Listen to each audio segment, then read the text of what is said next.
तो equilibrium that means a double head arrow forward as well as backward. हमारे लिए equilibrium का meaning था एक फॉरवर्ड वाला एरो आधा और आधा बैकवर्ड वाला एरो. ठीक है, दैट इज कॉल्ड इक्विलिब्रियम. अगर ये आपके पास फॉरवर्ड और बैकवर्ड का एरो हम लगाते हैं तो उसका मतलब होता है at equilibrium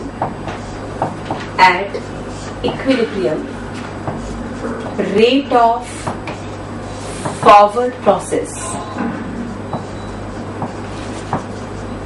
becomes equal to the rate of backward process.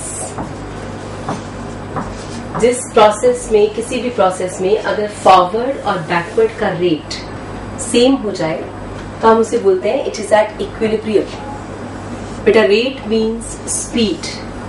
Rate का मतलब होता है speed of reaction.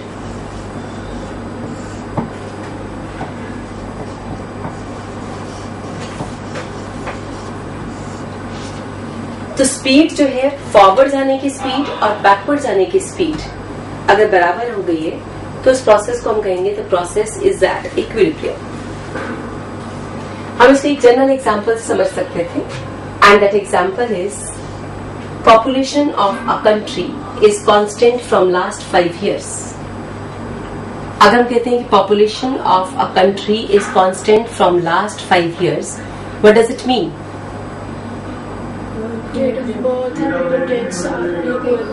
Rate of birth is equal to rate of death. हम कहेंगे population is constant. For example हम ले रहे थे तो population is constant for a country. That means आपको समझ आया death rate and birth rate is equal. Death rate is equal to birth rate.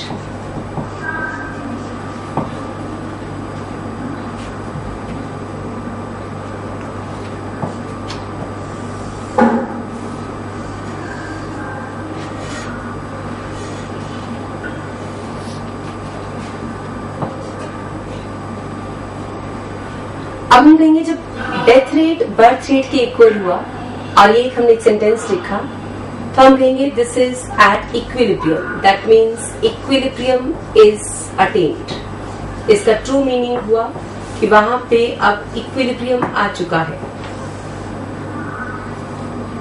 अब बताओ सिर्फ इतना लिख देने के बाद कि अगर हमें ये समझ आ गया कि वहां पे इक्विलिब्रियम आ गया है, क्या आपको ये समझ आया कि कंट्री की पॉपुलेशन कितनी है?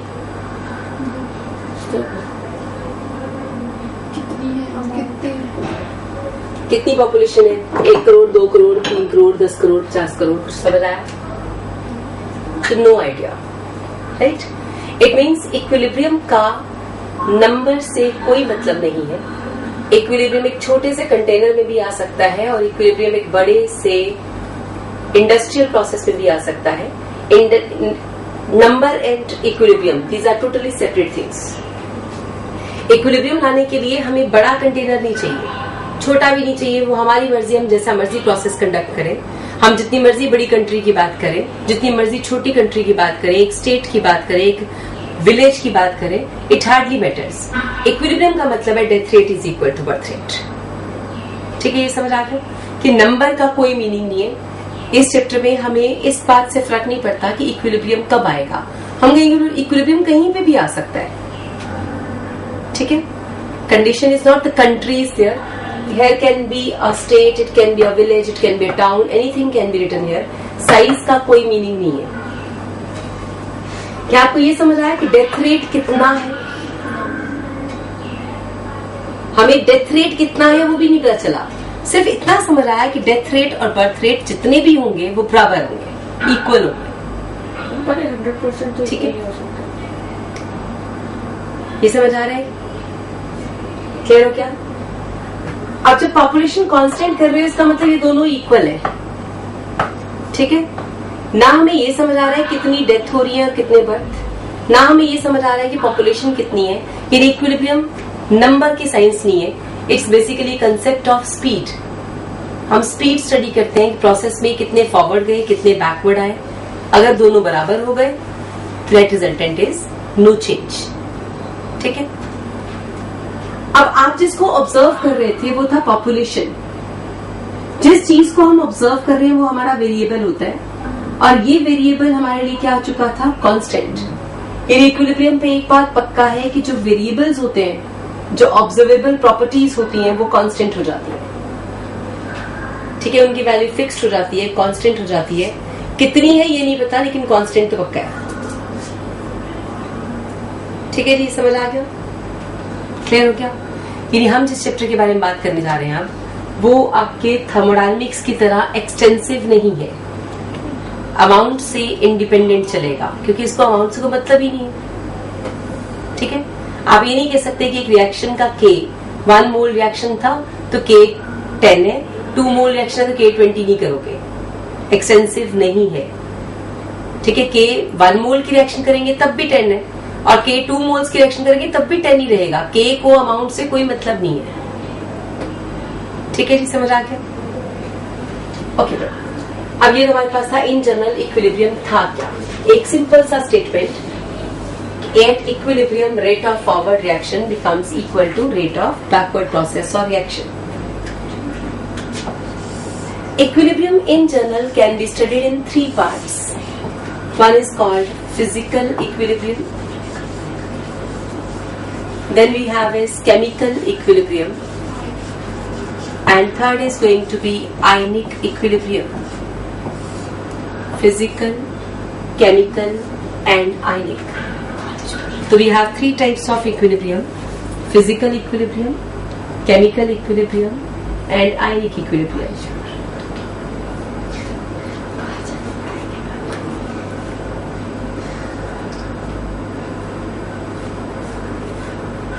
फिजिकल इक्विलिब्रियम का मतलब आप समझ पा रहे हो. When equilibrium involves physical changes, liquid, solid, gas, crystal, soluble, solution and so on. तो physical equilibrium means equilibrium involving physical changes. ऐसा इक्विलिब्रियम जिसमें फिजिकल चेंजेस इन्वॉल्व होते हैं उसे बोलते हैं फिजिकल इक्विलिब्रियम.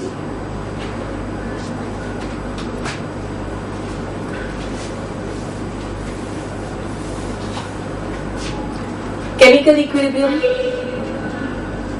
इक्विलिब्रियम इन केमिकल रिएक्शंस. जब किसी केमिकल रिएक्शन में इक्विलिब्रियम आ जाए तो हम उसे बोलते हैं केमिकल इक्विलिब्रियम आया है. And ionic means equilibrium in ionic processes or reactions. अगर हमारे पास ionic reactions हो और उनमें equilibrium आ जाए तो हम कहते हैं ionic equilibrium is there.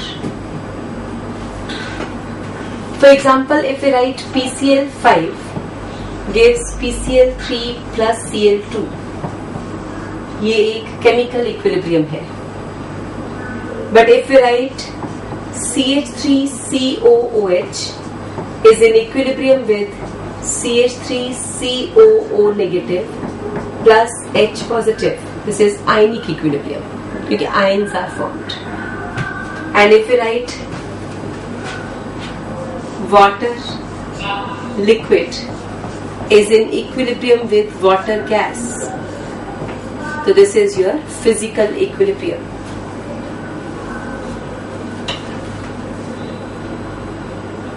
तो first will start with physical equilibrium. तो पहला टॉपिक हम स्टार्ट करेंगे फिजिकल इक्विलिब्रियम.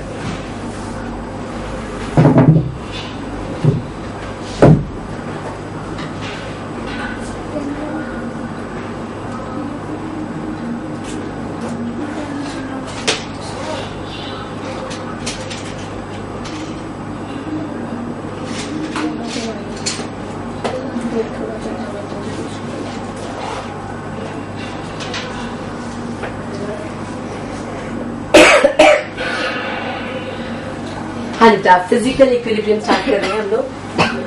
फिजिकल इक्विलिब्रियम में हम एक एग्जाम्पल से स्टार्ट करेंगे और उसके सारे कैरेक्टरिस्टिक्स को समझ लेंगे. ठीक है, will start with one example of physical equilibrium and try to understand what is equilibrium.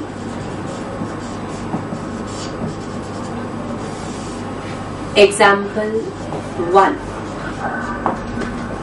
In case we are having water in a container and we cover it from the top, water is going to change into vapors. Vapors are formed, and after some time you will find rate of evaporation becomes equal to rate of condensation. It means now we have rate of evaporation equal to rate of condensation.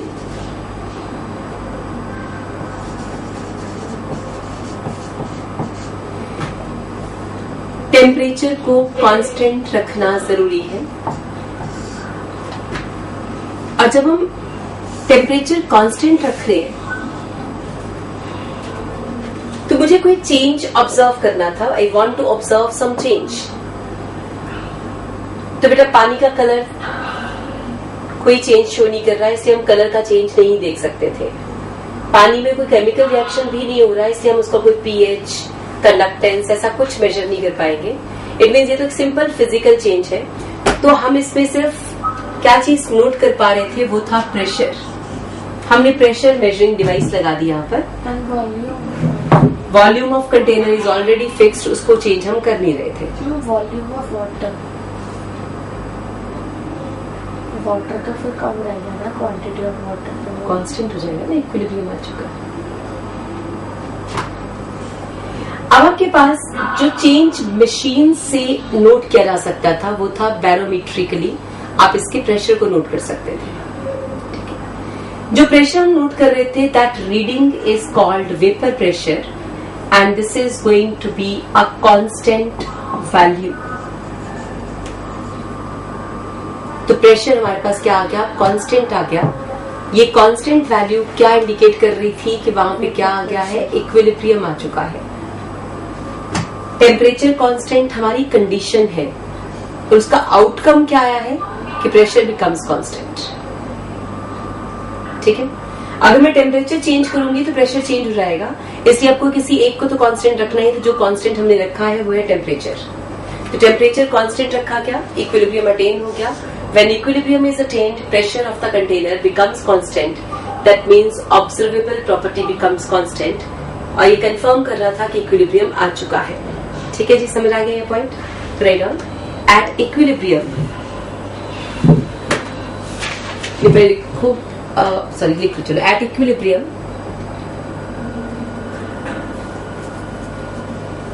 Observable property, bracket में लिखोगे pressure, observable property pressure becomes constant.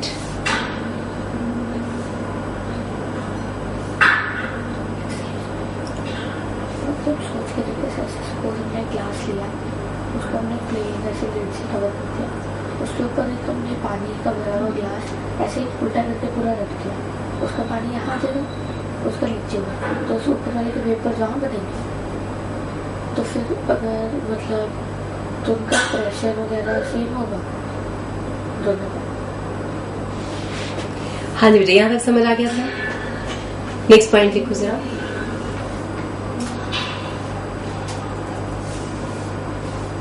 Equilibrium is possible here because the container is closed. Equilibrium is possible because the container is closed.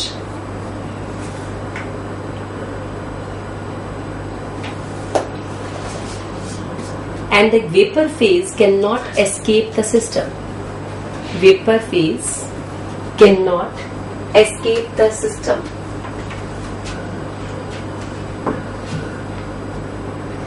देखो, अगर हम ऊपर से lid हटा दें तो क्या कभी इक्विलिब्रियम आएगा? कभी भी नहीं आएगा, क्योंकि जैसे आप ढक्कन हटाओगे वो वाटर का वेपर वहां से उड़ जाएगा. मान लेते हैं एक वाटर वेपर 2, 3, 4 बन रहे थे, हवा अगर जरा सा भी ब्लो करते हैं तो ये वेपर्स उड़ के यहाँ तक चले गए, और जो वेपर इतनी दूर चला गया वो वापस आके पानी नहीं बन सकता, इट्स नॉट पॉसिबल देन।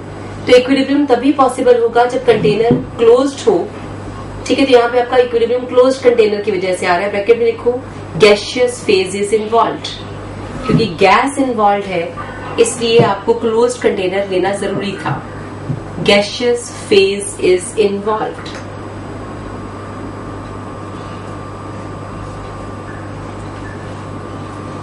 लिख लिया। नेक्स्ट पॉइंट,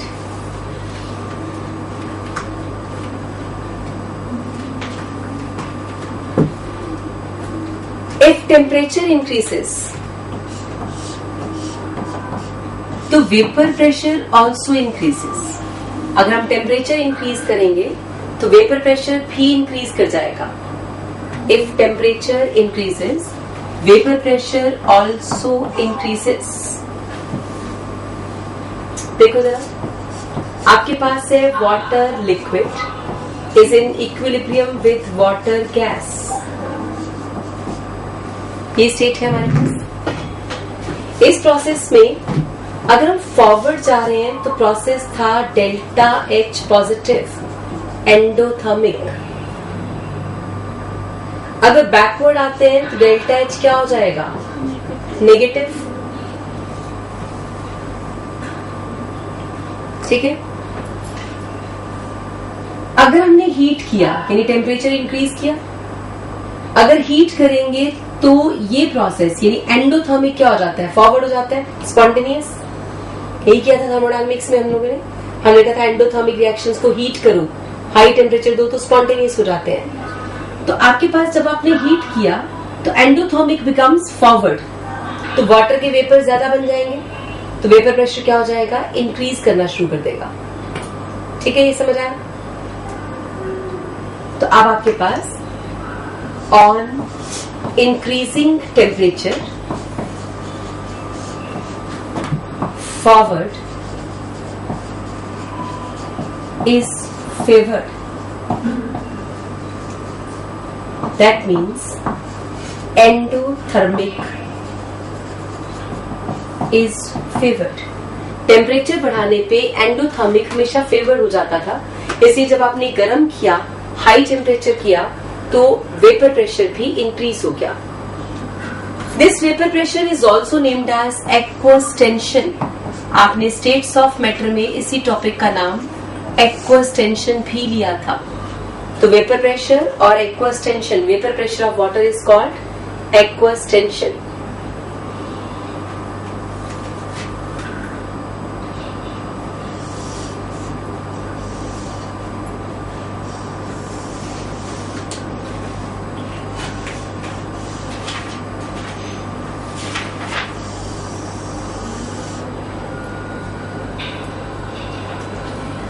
अगर हम पानी ज्यादा लें,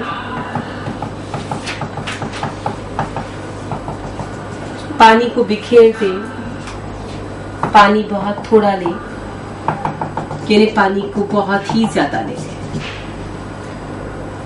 सरफेस एरिया ज्यादा करें या सरफेस एरिया कम करें,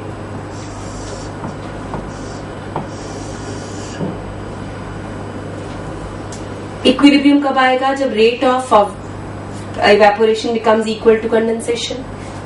equilibrium, rate of evaporation, condensation equal. तो हम कहेंगे इन सब में इक्विलिब्रियम आ सकता है, इक्विलिब्रियम को कोई प्रॉब्लम नहीं है।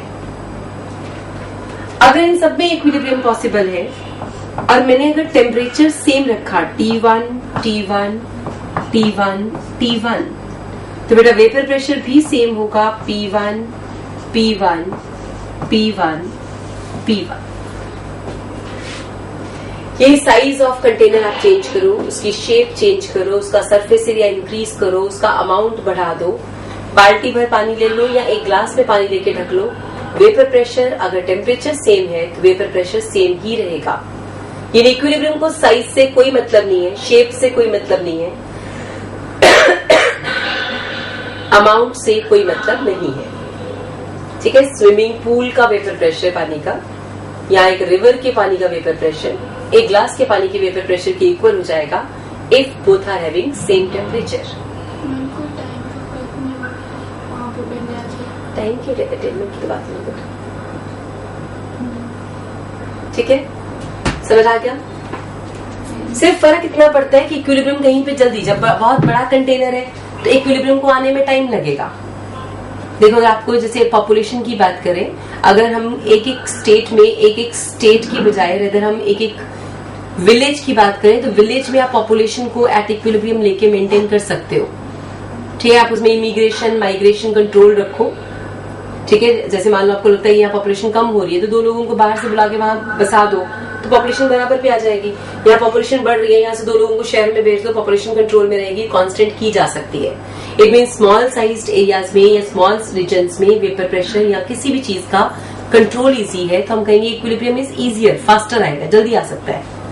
लेकिन इंडिया जैसी बड़ी कंट्री की बात करें तो इतनी बड़ी कंट्री में आप इक्विलिब्रियम एकदम से नहीं लेके आ सकते। You can't control all the factors all the times, ठीक है। आपको एक फैक्टर कंट्रोल करोगे दूसरा मिसमैनेज हो जाता है, दूसरा कंट्रोल करोगे तीसरा मिसमैनेज हो जाता है, तो ultimately it's not easy to attain equilibrium fast, ठीक है। बहुत स्ट्रिक्ट रूल्स बनाने पड़ेंगे तब जाके ये पॉसिबल हो पाएगा।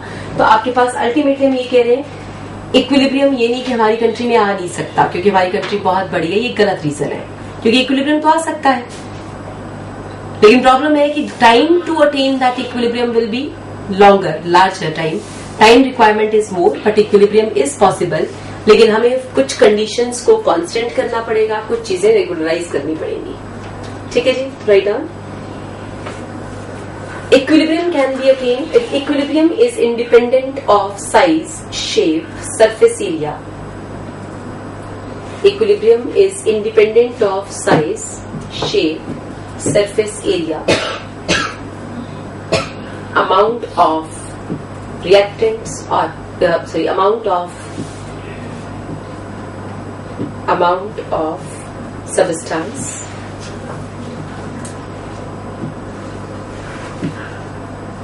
Amount of substance. It is possible in all cases. It is possible in all cases.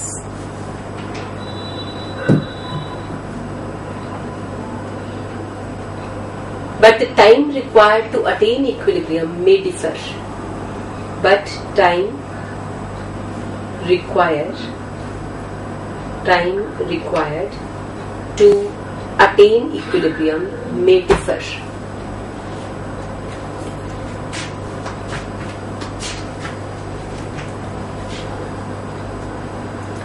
ठीक है जी, ये पॉइंट समझ आ गया सबको। अब हम अमाउंट को कंसीडर नहीं क्या करेंगे, शेप की भाई कोई परवाह नहीं है, राइट। नेक्स्ट पॉइंट देखो, equilibrium is dynamic. Equilibrium is dynamic. That means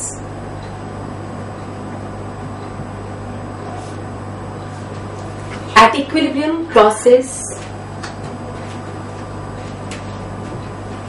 that means at equilibrium process does not stop.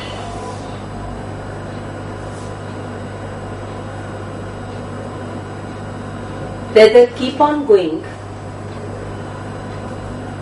in both the directions. Rather keep on going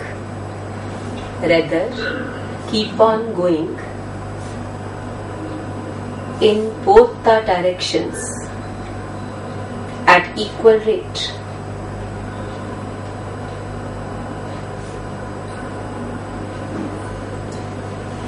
it means equilibrium आ जाने के बाद क्या वाटर के vapours बनना बंद हो जाएंगे? तो आंसर आएगा नो, वाटर वेपर्स अभी भी बन रहे हैं, लेकिन जितने वाटर वेपर्स बनेंगे उतने ही वाटर के वेपर्स कंडेंस हो जाएंगे। तो rate of evaporation and condensation are going to be same, तभी हम कह रहे हैं स्पीड सेम रहेगी, प्रोसेस होता रहेगा। इसलिए जब आपको कहा जाए कि अमेरिका की पॉपुलेशन कांस्टेंट होगी, इसका मतलब ये नहीं कि वहां पे रहने वाले लोग सेम ही हैं। लोग तो बदलते जा रहे हैं, नए बच्चे अगर पैदा हो रहे हैं, कोई इमिग्रेट कर रहा है, कोई माइग्रेट कर रहा है, तो लोग बदलते जा रहे हैं, लेकिन नंबर ऑफ पीपल कांस्टेंट है। ठीक है, तो आपके पास था फर्स्ट एग्जांपल। इक्विलिब्रियम का मेन मतलब स्टेबिलिटी होता है, कांस्टेंसी होता है। किसी चीज का कांस्टेंट हो जाता है, किसी वैल्यू का constant. Next is second example we have, मान लेते हैं हम पानी और आइस का इक्विलिब्रियम स्टडी करते हैं, water, and in this water we are having one ice cube. हमने इसमें एक आइस क्यूब डाल दिया।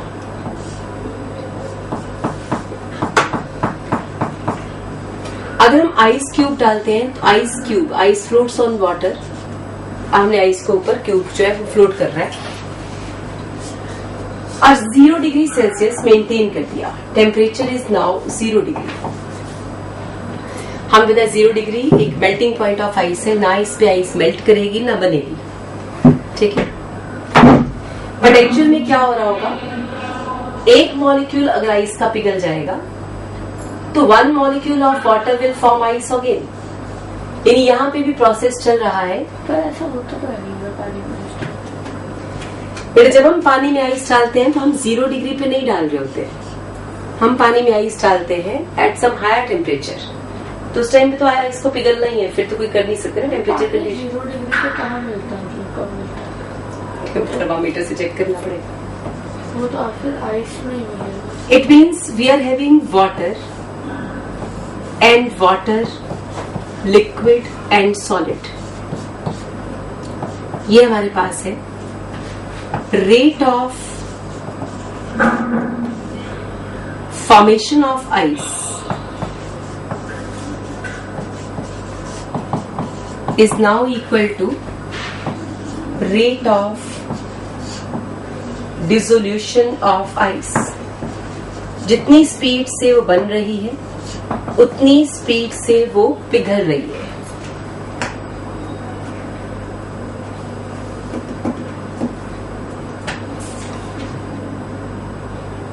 राइट, टेम्परेचर हमारा कांस्टेंट है, हमने 0 डिग्री मेंटेन किया हुआ है। अब इस प्रोसेस में फॉरवर्ड इज एंडोथर्मिक और बैकवर्ड क्या है, exothermic.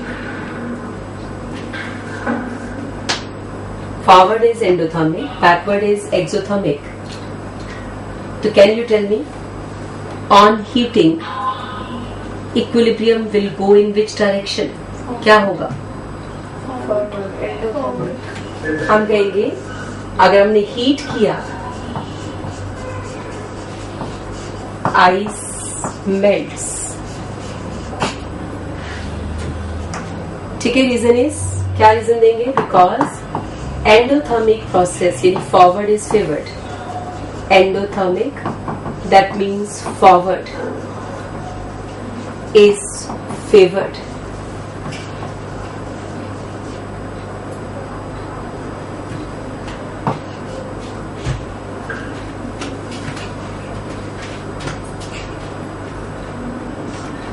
Ice melts on applying high pressure.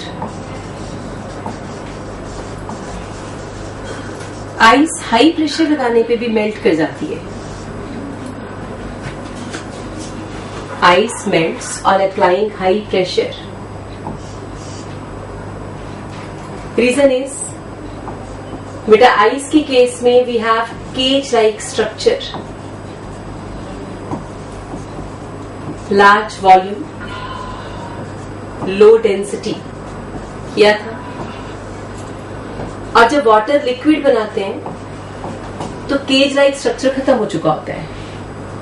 It means liquid water के लिए लेस वॉल्यूम कंडीशन आ जाती है और high density is there. Water की डेंसिटी आइस की डेंसिटी से ज्यादा होती है। अगर हम हाई प्रेशर लगाएंगे तो वॉल्यूम को लो करना पड़ेगा, वॉल्यूम डिक्रीज करेगा, ठीक है। जब आपने हाई प्रेशर लगाया तो वॉल्यूम शुड डिक्रीज,